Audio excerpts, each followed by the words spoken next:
안녕하세요. 자, 3회 14번 봅니다. 이 시에서 음악적 효과를 높이고 있는 요소가 아닌 것이라고 물었습니다. 자, 여기 가군을 사용했다라고 했습니다. 가군이 뭐죠? 즉, 맨 끝에, 종결어미의 맨 끝을 일치시킨다는 거예요. 강물이 흐르네 하고 네로 끝났고, 은결을 돋우네 네로 끝났고, 그리고 맨 끝에 강물이 흐르네 하고 가군이 보이죠? 이 두 번 이상 반복되면 이는 온유를 가져온다 라고 생각하면 돼요. 모든 게 네네네네 이렇게 끝나지는 않고요. 두 번 이상 반복되는 게 있을 때 가군을 가져옵니다. 가군은 어디에 오는 거라고? 종결어미 맨 마지막에 오는 거고. 다음 두 번째, 같은 의문을 반복하고 있다. 같은 의문의 반복 역시 여기 가군과 그리고 같은 의문의 반복은 서로 겹치죠. 따라서 강물이 흐르네, 은결을 돋우네, 즉 같은 의문이 반복되는 건 가군의 사용과 서로 같은 얘기를 보이고 있습니다. 당연히 가군을 쓰게 되면 같은 의문이 반복되겠죠. 다음 거기 음성 상징어 뭐가 보여요? 도른도른 숨어 있는 것, 도른도른 하는 음성 상징어를 사용하고 있죠. 음성 상징어란 의성어나 의태어를 말하고 따라서 의성 의태어가 사용되고 있습니다. 자, 부드러운 여성적 어조는 분명한데 문제는 이 여성적 어조니 남성적 어조니 하는 말은 요즘에는 성차별적인 그런 용어이기 때문에 잘 안 씁니다. 문제는 이렇게 뭔가 조용하고 따뜻한 분위기를 줬을 때 여성적 어조라는 말은 맞는데 이는 그 내용과 관계되는 것이지 음악적 효과를 높이는 건 아닙니다. 질문이 음악적 효과를 높이고 있는 요소가 아닌 것이라고 질문했죠. 이 시와 관계없는 것 이렇게 질문하지 않았고 음악적 효과와 관계없는 것이라고 물었으니까 답은 4번이 되는 겁니다. 자, 15번에 환경의 영향을 심하게 받는다. 이와 관계된 한자성어가 아닌 거. 1번에 근주자적, 근묵자적 똑같은 말이죠. 그리고 마중지붕 똑같은 말이고 그런데 한포고복은 태평성대를 말합니다. 한포고복의 의미는 태평성대를 가리키죠. 답은 3번이고요. 자, 16번에 질문이 A와 B를 관련을 지어라 했어요. 그럼 먼저 두 단어가 똑같은 단어인데 이 둘을 관련을 지어 즉 이해한 내용으로 옳은 걸 물었습니다. 그럼 이 시, 봉황수라는 이 시는 일단 형식상 산문시죠. 이렇게 행과 연을 구별하지 않고 쓰면 산문시. 아까 14번처럼 행과 연을 구별하여 적으면 자유시. 자유시와 산문시의 차이는 행을 바꿨느냐 바꾸지 않았느냐. 행을 바꾸지 않고 쓰면 산문시, 행과 연을 바꿔 쓰면 자유시. 정형시는 뭐라고 그랬어요? 시조밖에 없다 그랬습니다. 현대시에서 정형시는 시조를 가리키는 것이고 그 외에는 자유시와 산문시인데 자유시는 대부분의 시들 행과 연을 구별하여 적는 거고 이 봉황수처럼 즉 행과 연의 구별 없이 쭉 이어 쓰는 걸 산문시라고 합니다. 먼저 A번의 봉황새는 여의주 희롱하는 쌍용 대신에 두 마리 봉황새를 틀어올렸다. 여기서 쌍용이 의미하는 건 바로 중국을 의미합니다. 중국의 황제는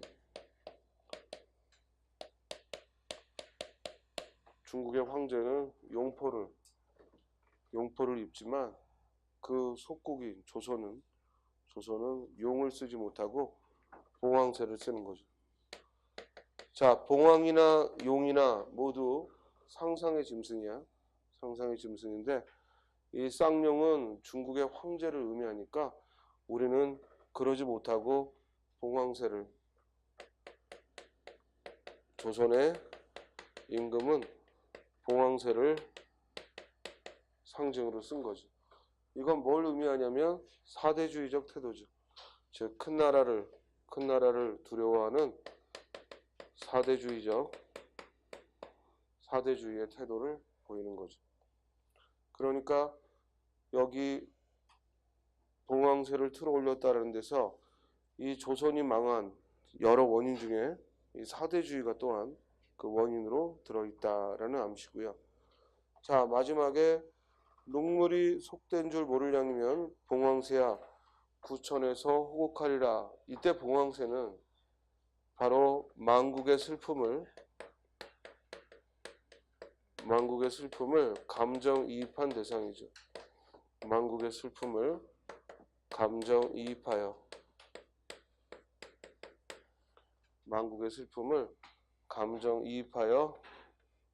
드러낸 것이 이 봉황새죠. 따라서 맥수지탄의 이 나라 잃은 슬픔, 맥수지탄의 심정이 드러난다라고 말합니다. 이 맥수지탄이라는 한자, 맥수지탄하고 풍수지탄하고 헷갈리면 안 되지. 풍수지탄은 미처 효를 다하지 못한 걸 말한다면 맥수지탄은 나라 잃은 슬픔을 말합니다. 자, 가장 적절하게 쓰고 있는 건 1번 만국의 책임을 지적했다. 맞아요. 만국의 책임이 곧 사대주의에 있음을 말했습니다. 그런데 뒤에 회개할 걸 요구한다. 이게 틀렸고 2번 과거 역사의 허망함을 비판했다. 이거부터 틀렸고요. 다음 3번 나라가 망한 역사의 현장을 바라본다. 즉 나라가 말한 역사의 현장, 곧 고궁의 풍경을 또한 보고 있는 거죠. 그 고국의 풍경을 보면서 이것이 나라가 망한 이유가 사대주의에 있다라고 하는 건 생각하는 바고, 일단 경복궁 내를 돌아보면서 즉 쌍용 대신에 봉황새를 틀어 올렸다. 고궁의 풍경을 보고 있습니다. 그리고 만국의 서름을 동일시했다. 바꿔 말하면 감정이입했다 하는 얘기죠. 정답은 3번. 4번에 과거에는 왕조의 위엄을 갖추고 있었다. 전혀 관계없는 틀린 얘기고. 자, 본문 봅니다. 벌레 먹은 두리기둥, 빛낡은 단청, 풍경 속에 날아간 추녀 끝에는, 자, 두리기둥, 그리고 단청, 그리고 추녀 모두 경복궁 국내의 그 고궁의 건물의 상징물들인데, 그 앞에 관영어가 전부 벌레가 먹었다, 빛이 낡았다, 풍경 소리가 날아가 버렸다, 모두 망가져 버린 거죠. 즉 망가지고 황폐한 고궁의 모습이야. 망가지고 황폐한 경복궁의 모습을 보이죠. 그곳에는 산새도 비둘기도 둥지를 마구 쳤다. 산새와 비둘기가 함부로 둥지를 쳤다는 얘기는 산새와 비둘기가 신성한 우리 궁궐 안에 함부로 비둘기가 날아오고 산새가 날아왔다는 얘기는 바로 외세가 우리 근현대사에 있어서 여러 열강들이 조선을 침범했던 걸 상징적으로 산새와 비둘기가 둥지를 마구 쳤다 하고 상징적으로 보여준 거지. 즉 외세가 함부로 조선을 침탈한 것, 외세가 함부로 조선을 침탈한 것을 상징적으로 말합니다. 큰 나라 섬기다 거미줄친 옥자 위엔, 즉 사대주의가, 우리의 뿌리 깊은 사대주의가 바로 나라를 잃어버리는데, 국민이 화합하지 못하고 나라를 잃어버리는데 큰 원인이었다고 지적한 거죠.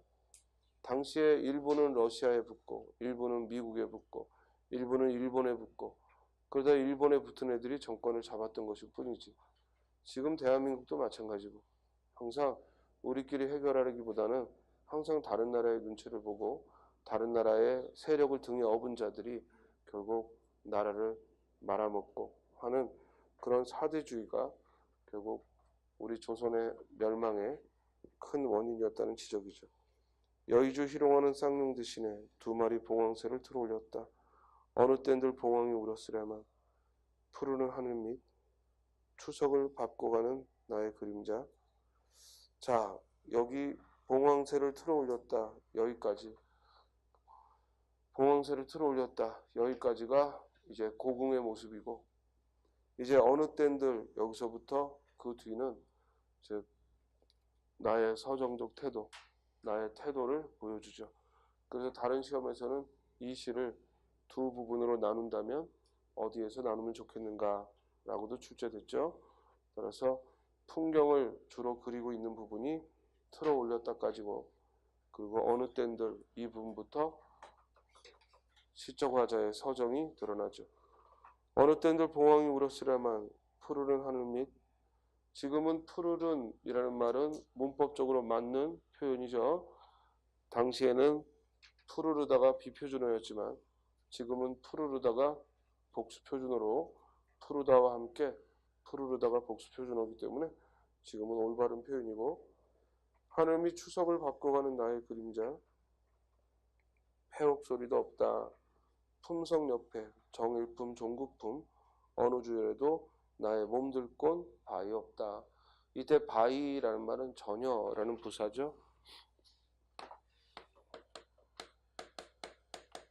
바위라는 말은 전혀라는 부사고, 여기서 품성 옆에 정일품 종국품, 어느 곳에도 몸둘 곳이 없다는 얘기는 이미 나라가 망해버렸으니까 경복궁 내에 이 품석은 뭘 말하는 거냐면 벼슬의 이름이죠. 즉 계급을 표시해 둔 건데 이미 나라가 망해버렸으니까 즉 그곳에 설 곳이 없다는 얘기예요. 바로 역사적 자아의 상실을, 역사적 자아의 상실을 말하죠. 자, 여러분들이 시를 읽고 선생님이 설명하는 것처럼 또는 시험지에서 설명하는 것처럼 처음부터 못 떠올리는 건 당연한 거야. 그러나 설명하고 난 후에, 거기에 대해 지적하고 난 후에 그걸 알아들을 수 있는지만 연습하면 돼. 무슨 말인지 알겠어요? 그걸 내가 떠올리지 못한다고 실력이 없다라고 착각하지 말고, 떠올리지 못하는 건 당연하고 문제는 설명을 했을 때 그걸 이 시에 적용해서 끼워 맞출 수만 있으면 돼요. 여기서 역사적 자아의 상실이 드러난다라는 말을 이해가 안 되고 암기하려고 하지 말고, 이런 역사적 자아의 상실을 해설을 하는 이유는 여기 정일품, 종국품, 이 품석이 결국 계급을 말하고 있고, 이미 조선이 망해버렸기 때문에 어떤 계급에도 어떤 품석 옆에도 설 곳이 없다. 그러니까 그럴싸하게 역사적 자아의 상실 이렇게 표현하는 겁니다. 알겠죠? 자, 눈물이 속된 줄 모를 양이면 봉황새야 구천에서 호곡하리라 해서 여기서 봉황새는 감정이입의 대상으로 사용됐고, 지난주에 공부했듯이 상춘국에서 예를 들어 새에게, 즉 봄의 새는 춘기를 못 내겨, 즉 소리마다 교태로구나, 이럴 때 그 새도 감정이입을 했죠. 또 예를 들어 황조가에서 헐헐 나는 적개꼬리 암수로 정답구나, 이렇게 꾀꼬리가 암수가 정다워 보이는 것도 감정이입하여 바라본 거예요. 그런데 감정이입에는 두 가지 방향이 있어. 같은 동일시를 하는 감정이 있고 반면에 반대되게 느끼는 게 있지. 지금 여기서는 동일시 하고 있는 거예요? 반대되게 느끼는 거예요? 동일시 하고 있는 거지. 그래서 감정이입 안에는 두 가지 방향이 있다. 동일시하는 방향과 반대되는 입장에 서는 방향. 이걸 또 신경 쓰고요. 자, 이제 다음으로 가보죠. 17번.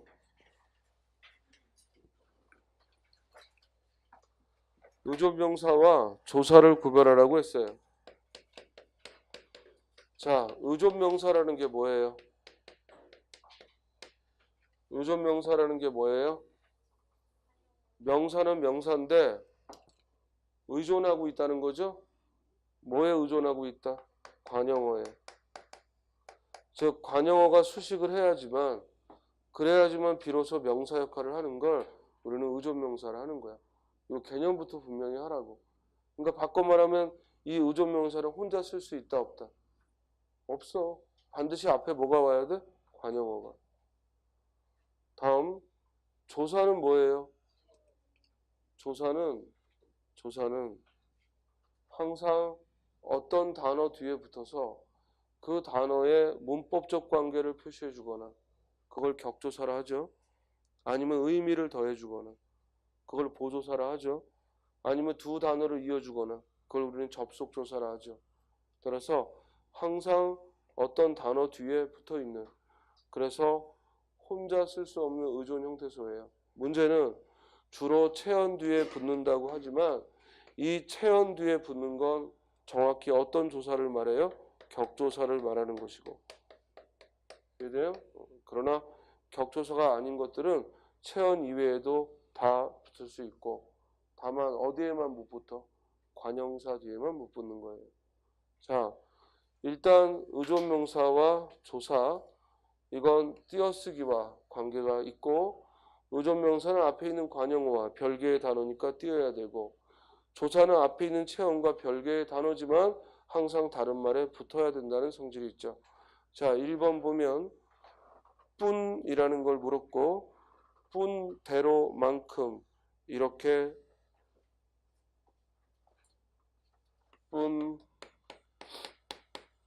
뿐대로만큼 이렇게 세 개는 똑같이 생긴 의존명사가 있고 또한 조사가 있기 때문에 결국 앞을 보고 구별하는 거다. 앞에 관형어가 오면 뭐한다? 띄어쓰고, 앞에 체언이 오면 뭐한다? 붙여쓴다.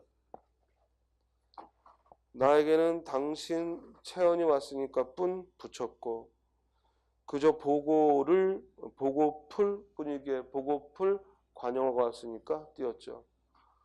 우리가 관형어를 만드는 데에는 관형사를 직접 쓸 때가 있고, 그리고 대부분은 용언의 관형형을 쓰죠. 용언의 관형형이라는 얘기는 어미 뭐로 끝나요? 니은 또는 리을로 끝나. 따라서 보고풀하고 리을로 끝났고, 얘는 관형어로서 역할을 했고, 뒤에 뿐은 띄었었죠. 맞고. 2번 밖에를 물었죠. 자, 밖에는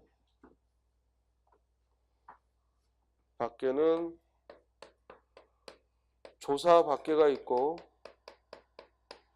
그리고 바깥에라는 명사가 있죠. 즉 명사와 조사가 만난, 명사 밖과 조사애가 만난, 즉 명사 밖은 두 단어고요. 조사 밖에는 한 단어입니다. 문제는 얘가 모양이 똑같다 보니까 그래서 물어보게 되는데, 일단은 의미상 바깥에 그러면 이건 명사기 때문에 당연히 띄어 쓰는 거고요. 반면에 뭐뭐 이외에 하는 의미의 이 조사, 보조사죠. 이 조사는 조사니까 앞말에 붙여야 되는데, 얘가 조사가 되려면 앞에 체언을 보고 판단하면 위험한 게, 얘도 앞에 체언이 올 수 있죠. 예를 들어 가게 밖에 나가라, 체언이 올 수 있기 때문에 그렇게 체언만으로 판단할 수 없고, 이 경우에는 뒤를 봐야죠. 조사 밖에는 뭐뭐 이외에 라는 의미이기 때문에 그거 이외에는 없다, 그것밖에는 모른다, 이렇게 부정의 표현이 와요. 부정문이 아니라 부정의 표현. 즉 뭐뭐밖에 아는 게 없다, 뭐뭐밖에 모르겠다, 부정의 표현이 반드시 옵니다. 그러면 2번 내 주변에서 공무원 시험을 준비하는 사람은 나밖에 없었고, 뒤에 뭐가 왔어? 없었고, 나 이외에는 더 없다 이 말이죠. 따라서 이때 밖에는 조사라 뭐 해야 돼? 붙여야지. 틀렸죠? 또 그 고생을 알아본 사람은 형밖에 없다. 맞겠죠? 이때 밖에도 조사라 붙였었습니다. 그래서 정답은 2번. 둘 다 붙여야죠. 둘 다 붙였어야 됩니다. 3번 많은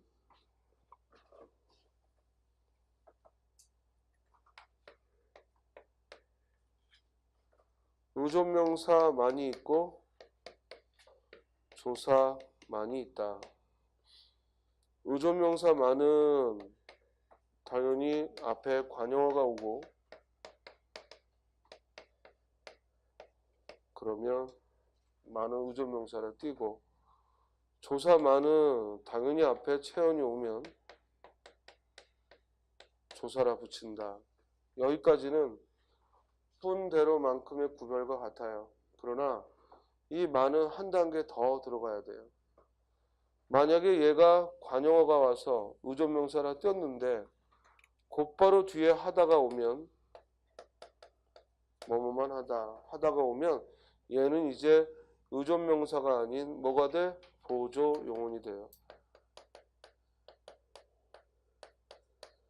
즉 무슨 말이냐면 먼저 얘가 관용어가 와서 많은 의존명사라 띈 다음에 그리고 뒤를 봤더니 하다가 오면 얘는 보조용언이라고. 먼저 많하다를 보면 안 되고 반면에 체언이 와서 만을 딱 붙였는데 조사라 붙였는데 이 뒤에 애가 와.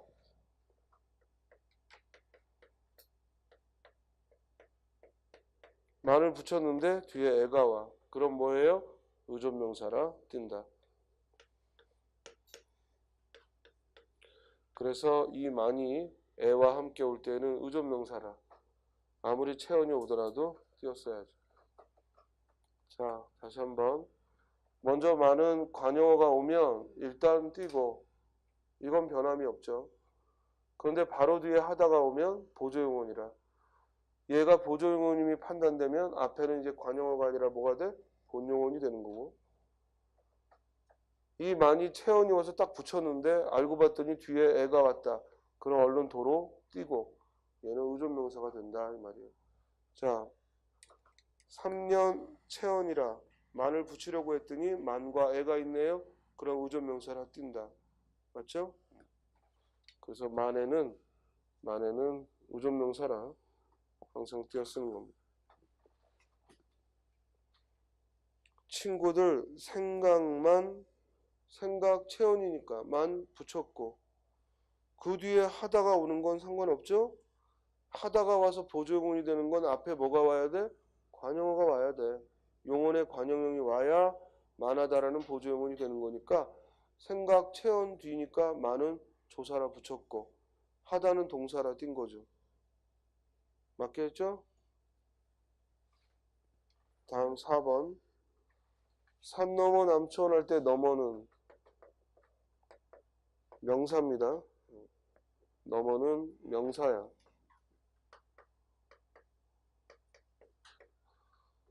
그러나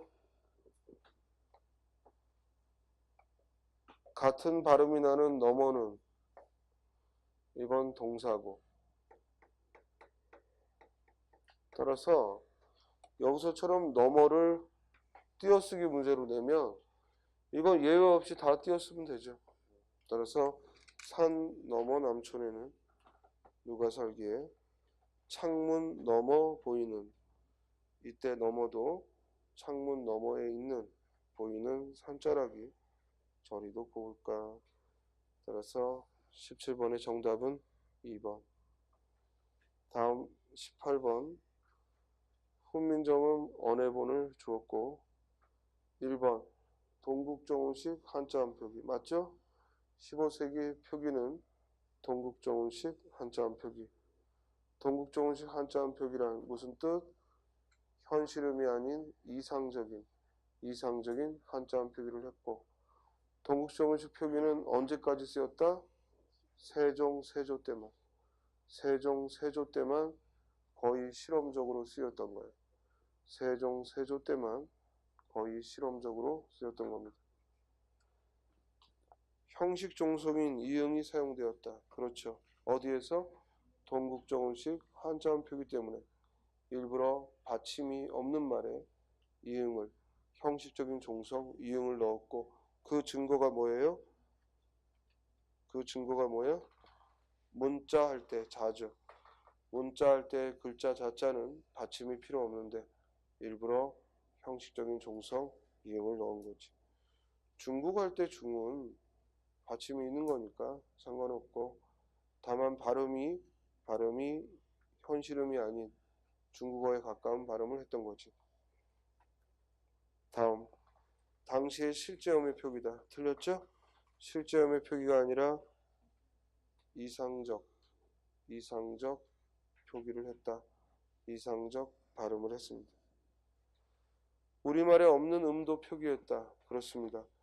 결국 우리말에 없는 음도 표기하려는 욕심을 가졌고, 그 이유는 중국어에 가깝게 소리내려고 했고, 얼마 전에 신문에 이와 같은 동국정식 한자음 표기의 특성 때문에 한 학자가 우리 한글은 중국어를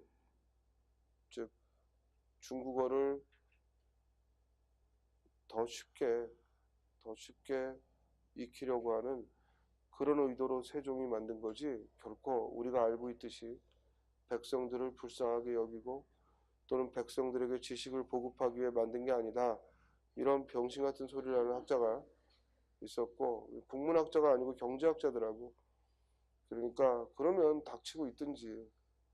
훈민정음 언해본에 써 있는데, 아니 그 당시 만든 사람이 내가 백성들을 어여삐하게 썼다는데 500년 후에 이 싸가지 없는 애가 그걸 보고 아니다, 이 말이 돼요? 그리고 그 후에 훈민정음 만들고 세종이 했던 일은 뭐냐면 사서삼경을 번역하고 그리고 불경을 한글로 옮겼어요. 뭐하러 했겠어요? 사대부 보라고 한 게 아니죠.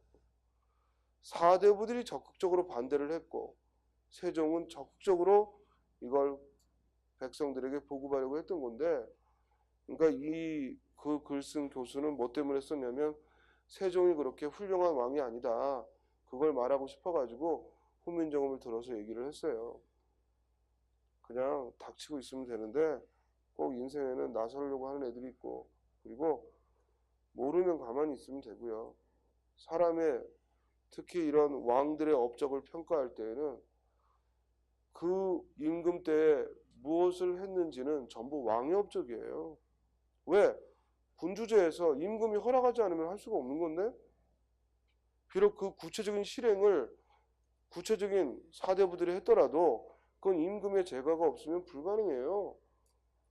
그런데 그걸 가지고 일반 사대부들은 이러이러하고 싶었는데 왕은 사실은 그런 생각이 아니었다. 지가 세종의 마음을 어떻게 알아요? 그래서 여기서도 볼 수 있듯이 이 글에서는 이왕이면 한자어를 완벽하게 중국어에 가깝게 발음하게 해서 그걸 표기하고 싶었던 욕심은 있었죠. 그래서 중국어 한자음 표기 때문에 일부러 만든 음운들이 있었고, 근데 이것들은 동국정식 한자음을 포기하면서 결국 금방 사라지게 돼. 자, 그 대표적인 게 뭐야? 소실문자죠. 그게 뭐예요? 여린이은. 그리고 또 순경음, 비읍, 순경음, 미음, 순경음, 피읍, 순경음, 쌍비읍, 이런 것들은 결국 15세기 때문에 쓰였거든. 왜냐? 이게 다 중국어 표기하려고 만든 거예요. 이 중에서 순경음, 비읍이 고유어에도 쓰이기도 했지만 결국 이런 단어들은 모두 중국어 표기 때문에 만든 겁니다. 또 쌍히읗 이런 거 전부 다 중국어에 가까운 표기를 하라고 만든 거죠. 이해돼요? 자, 따라서 우리말에 없는 음도 표기를 했다. 맞습니다. 따라 정답은 3번. 자, 얼른 현대어로 한 번만 옮겨보면, 나라의 말이 중국과 달라서 한자와는 서로 뜻이 통하지 않으므로 이런 까닭으로 어리석은 백성이 말하고자 하는 바가 있어도 마침내 자기의 뜻을 능히 펴지 못하는 사람이 많더라. 내가 이를 위하여 불쌍하게 여겨 새로 28자를 만드노니 사람마다 하여금 쉽게 익혀서 날마다 사용함에 편안하게 하고자 할 따름이니라. 지금 정도 되면 이런 훈민정음 언해본을 이렇게 눈으로 보면서 현대어로 매끄럽게 해석할 수 있어야 돼요. 자, 이 당시에 표기 규정은 어떤 걸 원칙으로 했다? 이 당시에 한글 표기 규정은 무엇을 원칙으로 했다? 이어적기, 즉 연철 표기를 원칙으로 했죠. 소리 나는 대로 적었습니다. 다른 말로 표음주의 표기야. 이게 당시의 표기 원칙이었고, 받침 규정은 원칙은 팔종성 가조경, 연철 표기를 하다 보니까 팔종성 가조경인데 일부 예외가 보이기도 하죠. 왜냐하면 팔종성 가조경이 이루어지기 전에 용비어천과 같은 경우에는 처음으로 한글을 실험하는 거라 받침에 8개의 자음 이외에도 사용되기도 했습니다. 그러나 차츰 한글이 실용화되면서 팔종성으로 자리를 잡았죠. 이해됐죠? 그리고 또 하나, 어떤 15세기의 규정이 팔종성이고 이어적기를 한다고 해서 모든 단어가 그렇게 쓰이지 않았다고 그걸 틀렸다고 하면 안 되고, 아직은 새로운 글자를 실험하는 과정이야. 그러니까 일부는 적용이 안 되는 수도 있고 일부는 적용이 되는 수도 있는데, 그걸 적용된 건지 안 된 건지 그걸 확인하는 안목만 있으면 돼요. 또 하나, 지금 훈민정음 언해본을 보면 왼쪽에 점이 보여요. 이걸 우리는 방점이라 하고, 이 방점은 뭘 표시한 거다? 성조를 표시한 거예요. 이 성조를 표시하는 건 역시 15세기에만 성조 표시가 있었고 결국 훗날에는 불편해서 사라졌죠. 그래서 지금 이게 훈민정음 원문 그대로야. 따라서 방점이 쓰였고 띄어쓰기 없었고, 띄어쓰기가 처음 시행된 건 언제라고요? 독립신문 창간사에서 1894년 독립신문 창간사에서 처음 띄어쓰기를 했고, 당시에는 띄어쓰기 없었고, 그리고 지금 부득이하게 가로쓰기로 적어놨지만 원래 다 세로쓰기입니다. 아래로 쭉 흘려 쓰는 세로쓰기였죠. 가로쓰기가 처음 시작된 것도 독립신문 창간사입니다. 그리고 한자어 오른쪽에 한글을 표기했어요. 한자어 왼쪽에 한글을 표기했어요. 한자어 왼쪽에 한글을 표기했어요. 오른쪽에 표기했어요. 오른쪽에 표기한 거죠. 왼쪽에는 방점을 찍었고 오른쪽에 한글 표기를 했습니다. 자, 훈민정음 언해본은 훈민정음 해례본을 한글로 옮긴 겁니다. 그 중에서도 예의 부분만 한글로 옮긴 거고, 따라서 이 훈민정음 언해본은 어느 책에 수록되어 있다? 훈민정음 언해본은 어디에 수록되어 있다?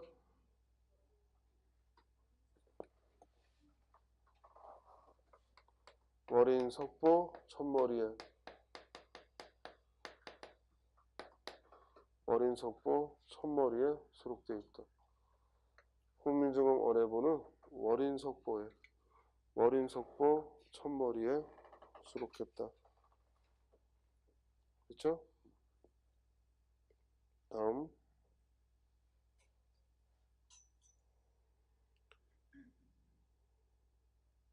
이 훈민정음 언해본에는 창제의 기본적인 3대 정신이 들어가 있습니다.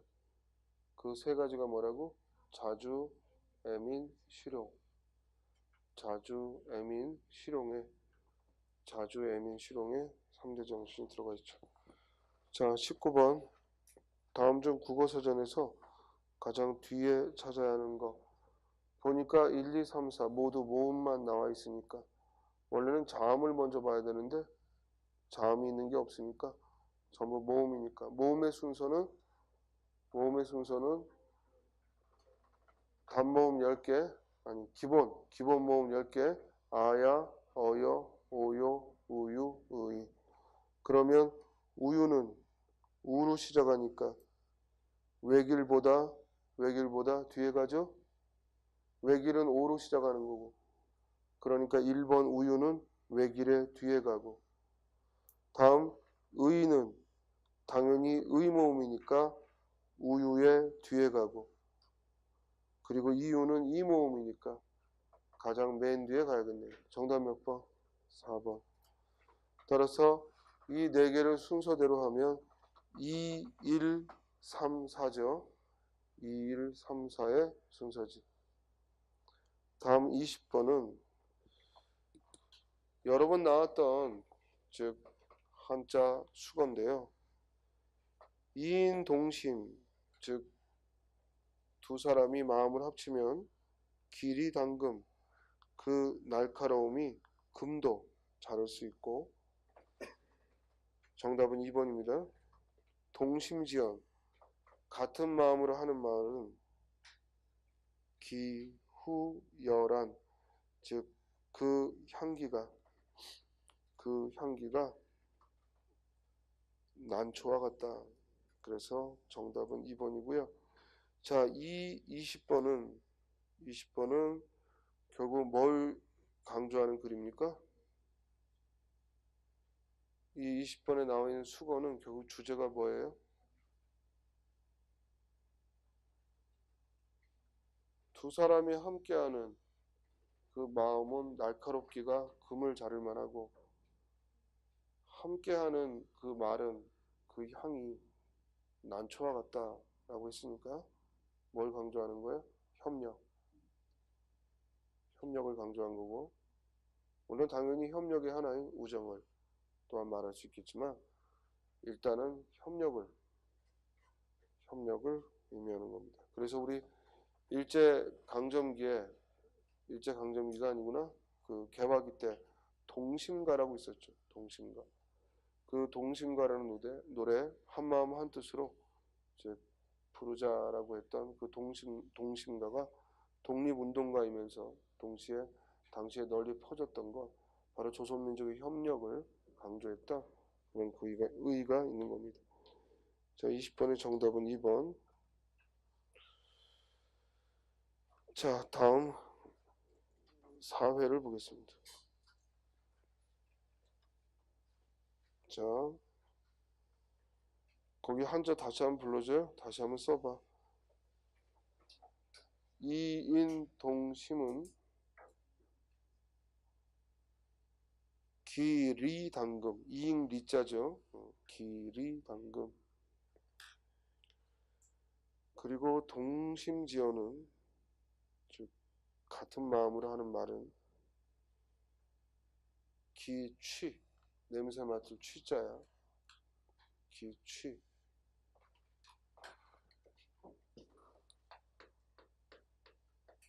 기취. 그리고 여란, 난초 같다. 그래서 그 향은 난초와 같다. 기취, 여란. 자, 사회로 갑니다. 1번. 발음이 옳지 않은 거 자연스럽게 읽어. 먹을 것 없는 제사에 절만 많다. 맞나요? 예. 그리고 많다는 긴 소리입니다. 이 많다가 장음이었는데 왜 이걸 물어볼 수 있냐면 표준발음법의 긴 소리에 대한 항목의 예로서 많다는 원래 긴 소리인데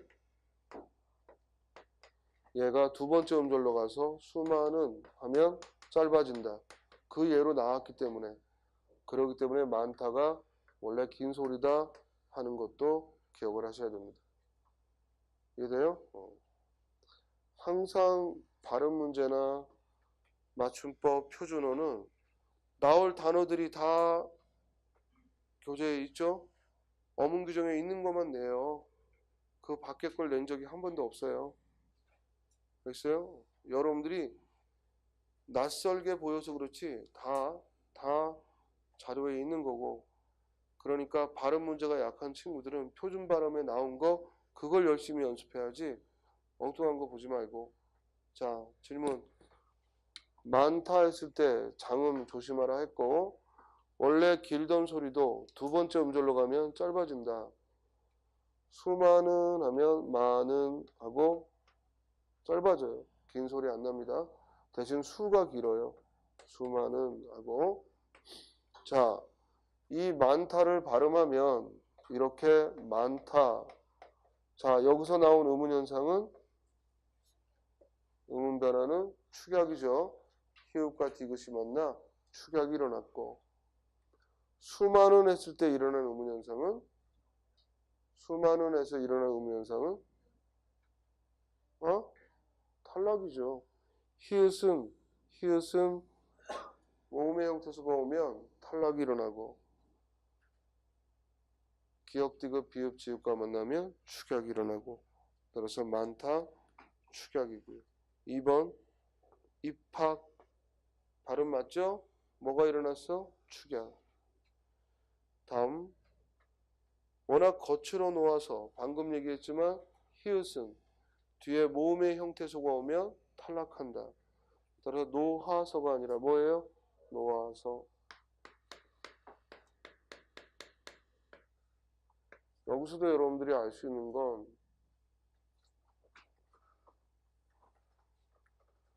노타에 어미가 뭐예요? 아서예요. 어미가 아서. 그래서 노타라는 말에 어미 아서가 와서 활용했을 때 노아서하고 히읗이 탈락한다. 다음 정답은 3번. 끓는. 이때는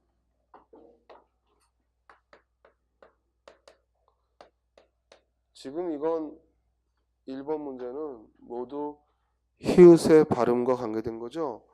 표준발음법 12항을 보면 결국 이 히읗의 발음에 관한 걸 여러 조항으로 이야기를 하고 있는데요. 방금 히읗은 뒤에 자음, 기역, 디귿, 비읍, 지읒이 오면 축약이 일어나고 뒤에 모음이 오면 탈락이 일어난다고 했어. 자, 그러고 시험장에 딱 갔을 때 예를 보면 여러분들은 일단 그냥 발음을 해. 이게 머릿속으로 히읗이 니은을 만나면 뭐였지? 이렇게 하지 말고. 알겠어요? 항상 시험장에서 발음 문제를 만나면 절대로 히읗이 디귿을 만나면 어떻게 되지? 이렇게 풀면 안 된다고. 자연스럽게 발음을 하라고 먼저. 알겠죠? 그럼 얘도 자연스럽게 발음하면 뭐가 돼요? 끓는. 히읗이 니은을 만나면 탈락한다. 이건 몰라도 돼요. 몰라도 되는 거야. 왜? 발음하면 히읗은 발음이 되지 않거든. 자, 그러면 이렇게 끓는 하고 리을과 니은이 만나 리을 유음화가 일어났어요. 그럼 여기 일어난 의문 현상은 모두 뭐예요? 탈락과 또 하나 유음화라는 교체가 일어나는 거죠. 그죠? 히읗 탈락과 유음화라는 것이 일어나서 끓는 하고 발음되지.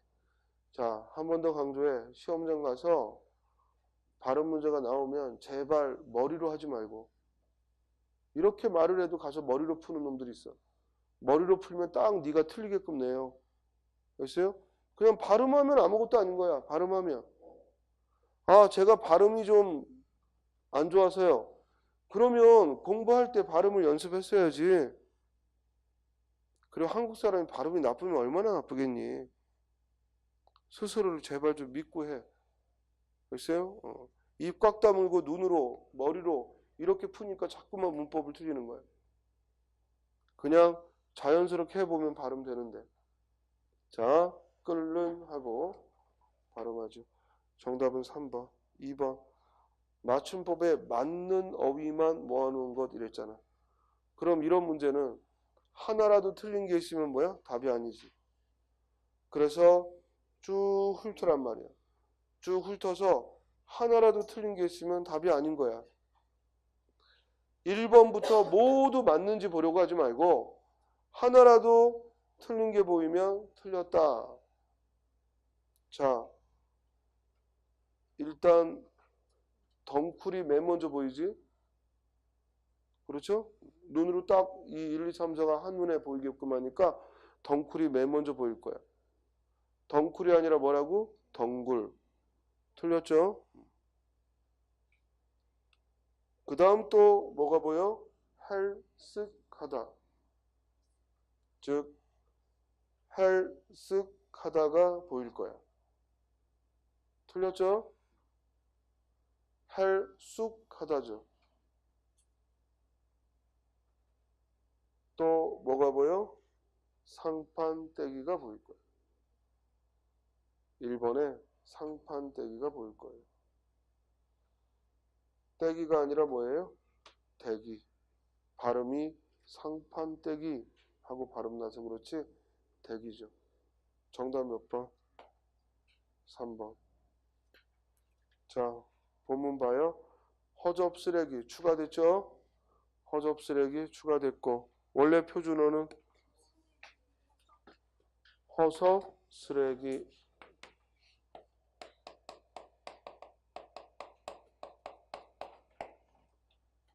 다음 통째 맞죠? 전미사 째야 통째 또는 로가 붙어서 통째로 채가 아니고 째지. 그 다음 3번 상판대기 떼기가 아니고 상판대기. 널빤지입니다. 널빤지 맞습니다. 그리고 같은 말로 비슷한 말로 널판자가 있고요. 즉 널판자가 있고 널빤지가 있는 거예요. 널판자가 있고 널빤지가 있는 거예요. 영거푸죠. 영거퍼가 아니라 영거푸. 덩쿨이 아니라 덩굴이고